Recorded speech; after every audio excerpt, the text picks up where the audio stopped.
Hey everyone, I'm Armor Gaming. Welcome back to my channel and welcome to Monster Analysis. Up for analysis today is Baba Yaga. This witch lives in a hut deep in the forest. She likes to lure travelers to her hut and engage them in a long conversation. After a while, she decides if she likes them or not and proceeds to eat them or protect them forever. Spoiler alert, she rarely likes anyone at all. And so Baba Yaga is the newest earth monster, and let me just tell you, she's an amazing earth monster.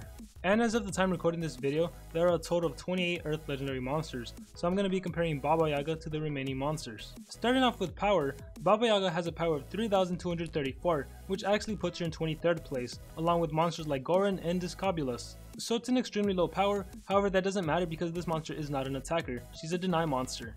And as for her life, it's 31,667, which puts her in 14th place along with monsters like Goron and Darude.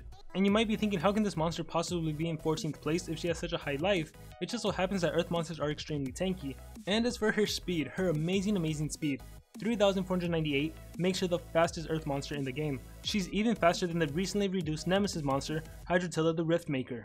And actually, if we compare Baba Yaga to every legendary monster currently released, she's actually tied for 14th place along with Xylo the Faithful. So just stats wise alone, Baba Yaga is incredible. And as for her trait, she's immune to possession, which although doesn't help her in her own element, she's an earth monster, therefore immune to stun would really come in handy. This is still an extremely powerful trait, especially now that we have team wars involving all sorts of monsters, now that we have the book wars. And going back to elements for a while, if you ever face off against magic monsters, or dark monsters primarily, having immunity to possession is amazing because that's what they tend to deny with. And I should also mention that in the earth element, she's one of 3 monsters to be immune to possession. The other 2 monsters are Pigridu, which was the first earth monster to be immune to possession, and Grigors. And so Baba Yaga is quite capable of immobilizing other monsters within her own elements. And so anyways, moving on to her skills, starting off with her ultimate attack is Zbushka, deals heavy special damage, may stun targets. So even though the description itself doesn't say it's an AoE, the skill itself does say it targets multiple enemies, and it's a special based attack that deals 65 damage to all of those enemies.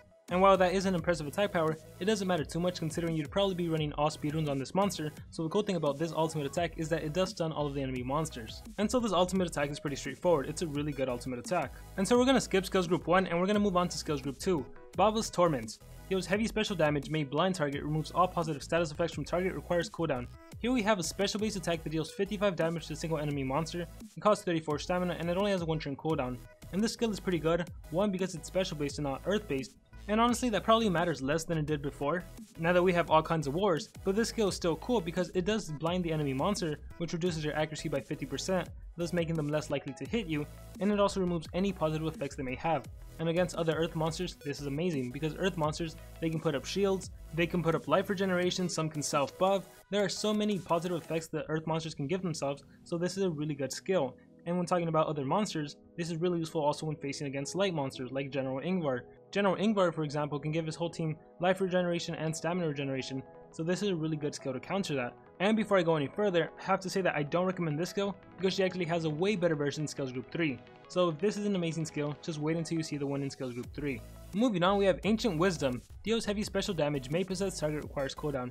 Here we have a special based attack that deals 50 damage to a single enemy monster. It costs 28 stamina, it has a 2 turn cooldown, but it possesses one of the enemy monsters. And what can I say other than wow, we have an earth monster that finally has possession. If you recall early on when Pigridu was released, when that monster had immunity to possession, I was telling everyone that maybe that's because Social Point is going to start to introduce monsters that have deny skills that aren't within their own elements. So here we finally have an earth monster with a possession skill. And not only does she have a possession skill, she also has an incredibly fast-paced speed, so she can pretty much take control of any earth monster she wants to, with the exception of Pigridu, Grigors, and herself. And so I highly recommend that you run this skill. Up next we have Rotten Blue Nose. Deals heavy earth damage, may apply damage reduction to target, negates healing on target, requires cooldown. So here we have an earth based attack that deals 60 damage to the enemy monster, it costs 33 stamina, and it only has a 1 turn cooldown. And apart from being a surprisingly powerful attack, it also applies damage reduction, which reduces the enemy damage output by 25%, and it also applies negate healing, which pretty much cancels out whatever healing effect the enemy monster may have, such as life regeneration, or whether one of the enemy allied teammates does a recovery skill on one of their teammates. And so a skill like this can be incredibly useful when going up against an Oros, because Oros is one of the few earth monsters that can actually give himself life regeneration. And if you've ever faced an Oros before, you know how difficult it can be to take out an Oros that has life runes, that has a high base life, and that can not only apply shields to himself, he can also give himself life recovery. Well, thankfully Baba Yaga takes care of that. she can remove any positive effect from auras, and she can also apply negate healing for 3 full turns. And once again, I'm actually forced to say that I'm not going to recommend this skill because she has an even better version of it in skills group 3, which pretty much does the exact same thing, except it's an AoE instead of a single target attack. Now the drawback to doing an AoE is that you do have a 90% accuracy, whereas with a single attack you have a 95% accuracy. So honestly, for a lot of people, you might actually want to go with this skill as opposed to the AoE. But before I move on, I do need to mention one thing about this skill right here.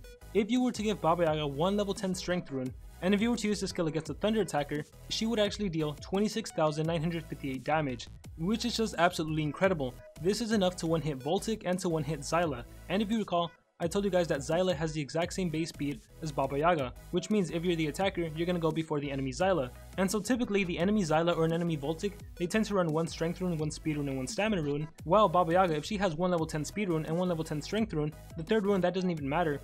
It can be a team speed, it can be a life rune, it can be whatever you want, it can be a stamina rune for fun.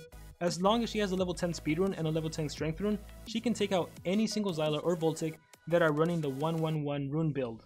And so even though Baba Yaga isn't exactly meant to be an attacker, because she's incredibly fast and because she has this 60 damage earth based attack, she can actually counter Zyla and Voltic. So I don't know, for some of you, I guess there is a valid argument for running Rotten Blue Nose. Especially considering how a lot of team wars nowadays tend to be 3 legendary monsters against 3 legendary monsters. So you don't really need to have Baba Yaga as your deny monster. You can have another monster be your deny monster, and you can have Baba Yaga as a secondary support / attacker.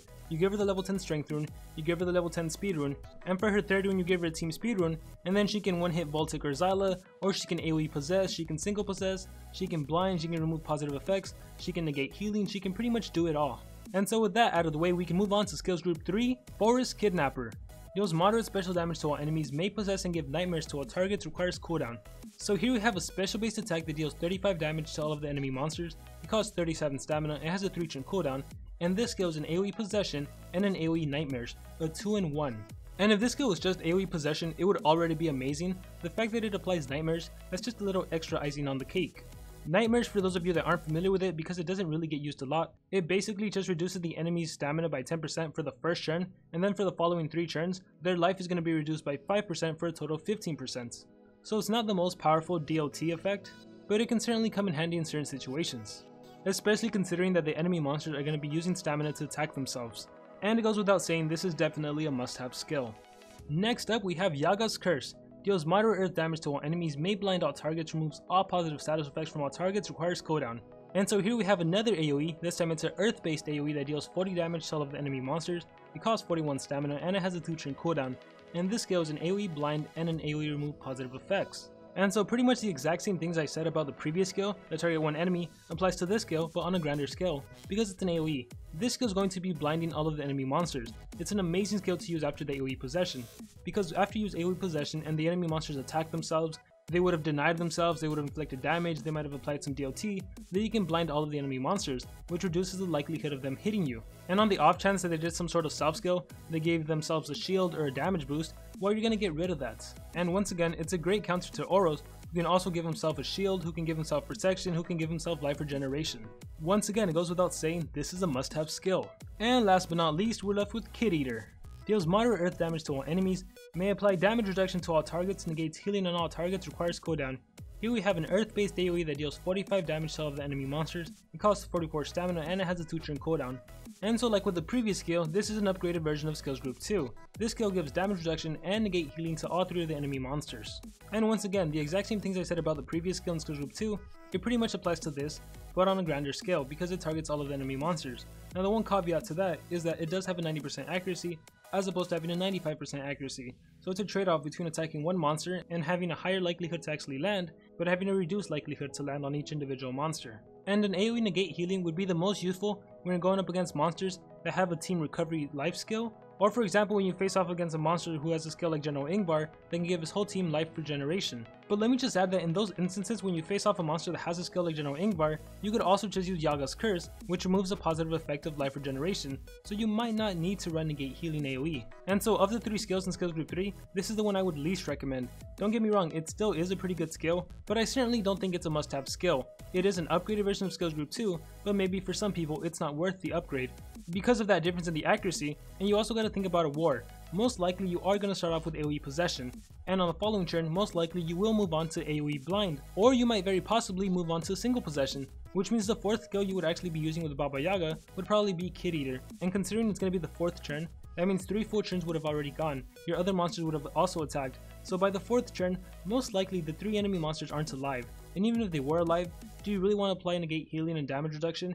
You probably don't need to do it in that case. So quite possibly, I think I'm going to have to take back what I said a little while ago, and I am going to recommend Rotten Blue Nose over Kid Eater. And this also stems from a personal preference of mine of not liking to run 3 AoEs. I highly doubt that most games you need any more than 2 AoEs. Even 2 AoEs for me is such a stretch sometimes. So for my recommended skill set for Baba Yaga, it's going to be Forest Kidnapper, Yaga's Curse, Ancient Wisdom, and Rotten Blue Nose. This will also allow everyone to utilize Rotten Blue Nose in the events that you want to face against a Thunder monster in the future. And all it would require is for you to just change your runes up. Instead of running 3 speed runes, you just plug in a strength rune in there. And speaking of runes, although I've already mentioned it several times in the past, you want to give this monster 3 speed runes and you want to start off with AoE possession most of your games. For more advanced competitive players, you can swap the runes up to fit your agenda, such as giving her a high level strength rune to take out Xyla or Baltic. And as far as how good is this monster in Team Wars, well, it completely depends on what the war requirements are. If she's going up against earth monsters, it depends who's on defense. If it's someone like General Atum, keep in mind that he is tough. There's a 35% chance to not land possession, and if you don't land that possession against General Atum, then he can AoE stun you, he can give his whole team a shield, but the whole shield doesn't matter considering you can blind and remove the shield, but there is a chance he can stun you and you're not immune to stun, so that can really be troublesome. But if it's any other earth monster on defense with the exception of Hiram, or obviously the monsters that are immune to possession, she is definitely your go-to earth denier. And as far as looking into the future and trying to figure out what book she can possibly be placed into, I'd have to say she's definitely going to be in the female book because she is a female monster, and if that is the case, she's a really good female deny monster. Because as of the time recording this video, I would have to say that Shalinar, Xyla, and Demise are the best female monsters. And as I already mentioned, she can easily counter Xyla, and she can even deny Demise. And as for countering Shalinar, well, Shalinar does have the extra turn skill, so it probably wouldn't be a good idea to try to possess her unless she's already used that skill. And so with that being said, that is going to be it for Baba Yaga, who in my opinion is one of the best earth monsters ever to be released. And so now I want to hear from all of you guys. What do you think about this monster? How do you think she compares to the earth monsters? Where do you think she's going to be placed in future books? Whatever's going on through your heads right now, please let me know in the comments below. I wish everyone the best of luck in their Monster Legends adventure, and like always, remember to dream big and pursue your passions.